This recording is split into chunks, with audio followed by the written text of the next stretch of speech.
Di sini saya dan kelompok saya akan mempresentasikan mengenai topik 8 tentang demonstrasi kontekstual guru panutan mata kuliah etika dan profesionalisme guru yang beranggotakan yaitu Dewi Sasmi, Friska Nur Indah Safitri, dan Yulia Anggita Iksanti. Kasus 1 mengenai etika komunikasi. Kasusnya yaitu seorang guru sedang memarahi peserta didik karena melakukan pelanggaran kedisiplinan dengan datang terlambat saat jam pelajaran sudah dimulai. Guru menyampaikan ucapan-ucapan yang tidak terkontrol, cenderung kasar, dan diskriminatif. Coba tuliskan analisis Anda tentang kejadian tersebut dan berikan solusi terbaik. Analisis kasus. Yang pertama adalah bersikap sopan dan ramah kepada siapa saja. Guru yang memarahi peserta didik dengan ucapan yang tidak terkontrol dan kasar tidak memperlihatkan sikap sopan dan ramah. Penggunaan kata-kata yang diskriminatif juga jelas melanggar prinsip ini. Kemudian yang kedua yaitu memberi perhatian kepada orang lain.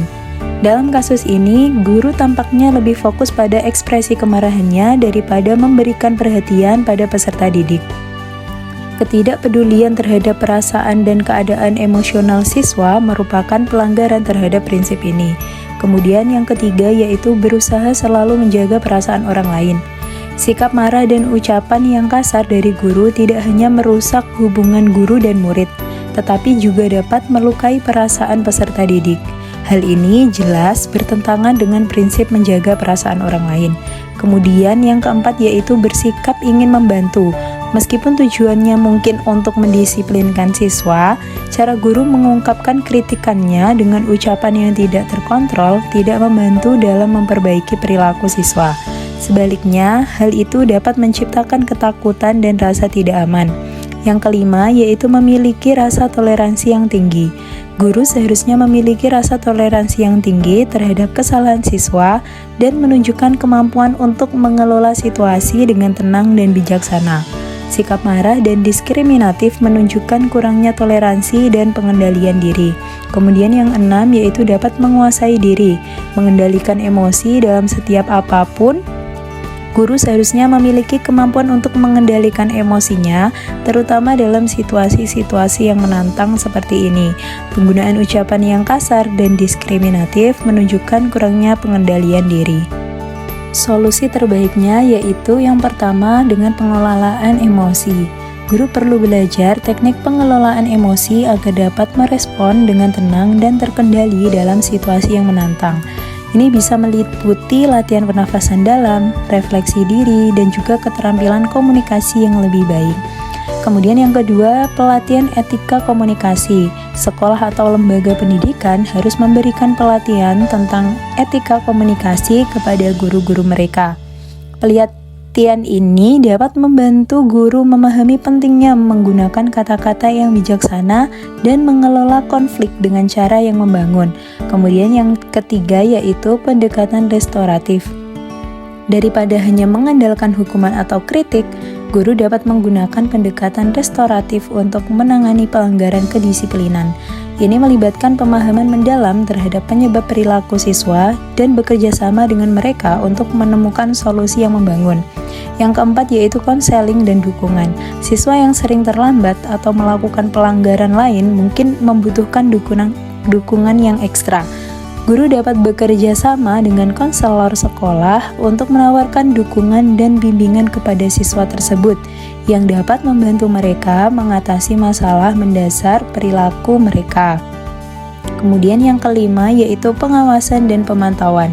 Sekolah harus memiliki mekanisme pengawasan dan pemantauan untuk memastikan bahwa guru-guru mematuhi standar etika komunikasi dan bersikap profesional dalam interaksi dengan siswa. Kasus yang kedua yaitu mengenai etika penampilan.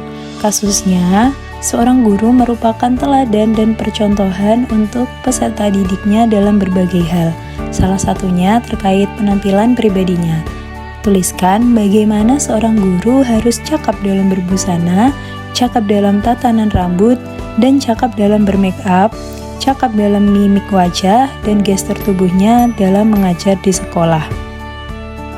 Analisis kasus. Yang pertama yaitu cakapan dalam berbusana. Seorang guru harus memiliki pemahaman yang baik tentang tata busana yang sesuai dengan etika dan norma-norma sosial yang berlaku. Hal ini mencakup pemilihan pakaian yang rapi, sopan, dan sesuai dengan konteks lingkungan kerja di sekolah. Berbusana secara cakap akan mencerminkan profesionalisme dan memberikan contoh yang baik kepada peserta didik. Yang kedua yaitu cakap tata rambut. Tata rambut seorang guru juga harus mencerminkan kesan yang profesional dan teratur. Rambut yang rapi dan tertata dengan baik akan menambah kepercayaan diri dan memberikan kesan yang baik kepada peserta didik.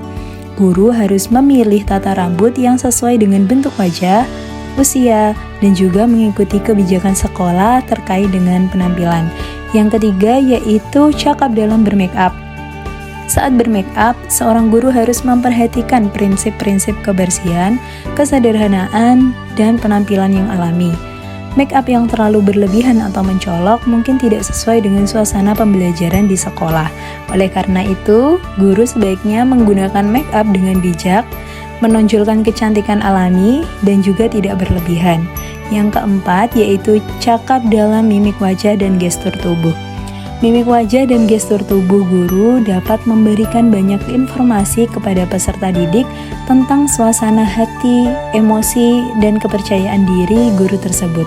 Seorang guru sebaiknya memiliki mimik wajah yang ramah, sopan, dan ekspresif yang dapat meningkatkan keterlibatan dan minat peserta didik dalam pembelajaran. Gestur tubuh yang terkontrol dan sesuai dengan konteks pembelajaran juga akan memperkuat pesan yang disampaikan oleh guru. Solusi terbaik dari kasus tersebut yaitu yang pertama, pelatihan etika penampilan. Sekolah atau lembaga pendidikan dapat menyelenggarakan pelatihan atau workshop tentang etika penampilan bagi guru-guru mereka. Pelatihan ini dapat mencakup aspek-aspek seperti tata busana yang sesuai, perawatan rambut, make up yang tepat, serta teknik-teknik untuk mengoptimalkan mimik wajah dan gestur tubuh dalam proses pengajaran. Yang kedua yaitu pengawasan dan pembimbingan individu. Manajemen sekolah dapat memberikan bimbingan individu kepada guru yang memerlukan perbaikan dalam hal penampilan. Hal ini dapat dilakukan melalui evaluasi kinerja dan umpan balik konstruktif dari atasan langsung atau mentor. Pengawasan yang tepat juga diperlukan untuk memastikan bahwa semua guru mematuhi kebijakan sekolah terkait dengan penampilan. Yang ketiga yaitu membangun kesadaran akan etika penampilan. Penting bagi sekolah untuk terus membangun kesadaran akan pentingnya etika penampilan di antara para guru. Ini dapat dilakukan melalui kampanye kesadaran, seminar, atau diskusi kelompok tentang pentingnya penampilan yang profesional dalam konteks pendidikan. Kasus yang ketiga yaitu mengenai etika bergaul. Kasusnya adalah ada seorang guru yang memiliki karakter sabar dan baik. Namun karena kesabaran dan kebaikan tersebut, guru jadi dekat dengan peserta didiknya. Dari kedekatan itu, peserta didik menyalahartikan dengan berbahasa dan bersikap yang kurang sopan kepada guru. Bagaimana analisis Anda dan berikan solusi yang tepat?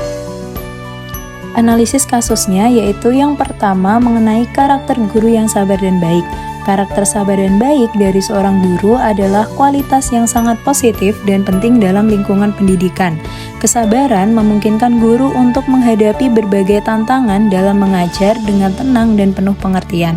Sementara kebaikan hati membantu menciptakan lingkungan belajar yang mendukung dan menyenangkan.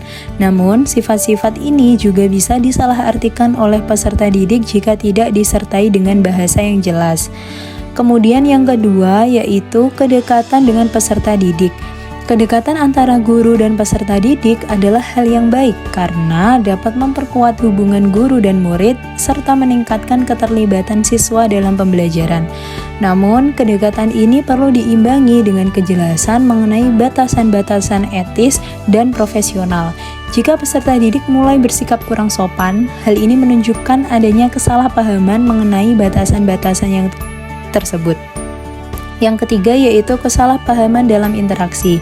Kesalahpahaman dalam interaksi ini menyebabkan oleh beberapa faktor, termasuk kurangnya komunikasi yang jelas mengenai batasan-batasan perilaku yang dapat diterima dan tidak dapat diterima. Peserta didik mungkin mengira bahwa sikap akrab dan santai guru berarti mereka bisa bersikap seenaknya tanpa konsekuensi. Solusi terbaik yang dapat ditawarkan dari kasus tersebut yaitu yang pertama, menegaskan batasan-batasan etika. Guru perlu mengkomunikasikan batasan-batasan etika yang jelas dalam interaksi dengan peserta didik. Ini bisa dilakukan melalui diskusi di kelas mengenai pentingnya sopan santun dan bagaimana menghormati orang lain, termasuk juga guru. Guru harus menegaskan bahwa meskipun mereka bisa bersikap ramah dan mendukung, tetapi ada norma-norma yang harus dihormati. Contoh implementasinya yaitu guru bisa membuat kesepakatan kelas bersama peserta didik tentang etika bergaul yang harus diikuti oleh semua orang di kelas. Yang kedua yaitu pelatihan dan pendidikan karakter. Sekolah bisa menyelenggarakan program pelatihan dan pendidikan karakter yang berfokus pada etika bergaul. Program ini bisa mencakup kegiatan seperti role playing, diskusi kelompok, dan juga refleksi pribadi untuk membantu peserta didik memahami pentingnya etika dan sopan santun dalam berinteraksi dengan orang lain. Contoh implementasinya yaitu mengadakan workshop mingguan atau bulanan yang melibatkan kegiatan-kegiatan tersebut yang diikuti oleh semua siswa. Kemudian yang ketiga, memberikan contoh yang konsisten. Guru harus memberikan contoh yang konsisten dalam menerapkan etika bergaul. Ini berarti guru juga harus selalu bersikap sopan dan menghormati peserta didik, serta menunjukkan bagaimana cara berinteraksi yang baik. Konsistensi dalam perilaku guru akan membantu peserta didik untuk memahami dan meniru perilaku yang benar. Contoh implementasinya yaitu guru selalu menyapa siswa dengan sopan, menghindari kata-kata kasar, dan juga menunjukkan sikap hormat dalam semua interaksi sehari-hari. Yang keempat yaitu menggunakan disiplin dan edukatif. Ketika peserta didik bersikap kurang sopan, guru perlu menindaklanjuti dengan cara yang edukatif. Ini bisa berupa pembicaraan pribadi dengan siswa yang bersangkutan untuk menjelaskan mengapa sikap tersebut tidak dapat diterima dan bagaimana mereka bisa memperbaiki sikapnya. Contoh implementasinya yaitu guru mengadakan pertemuan dengan siswa yang bersikap kurang sopan untuk mendiskusikan perilakunya, menjelaskan dampak negatif dari sikap tersebut, dan membuat rencana bersama untuk memperbaiki perilaku di masa depan. Kemudian yang kelima, ada kolaborasi dengan orang tua, yaitu dengan mengajak orang tua untuk terlibat dalam membimbing anak-anak mereka mengenai etika bergaul juga sangat penting.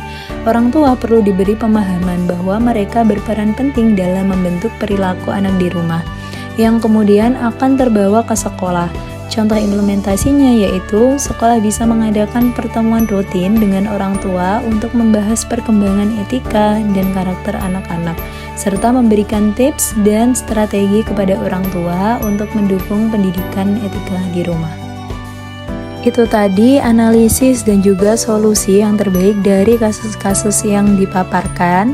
Sekian, ada kurang lebihnya kami mohon maaf. Wassalamualaikum warahmatullahi wabarakatuh.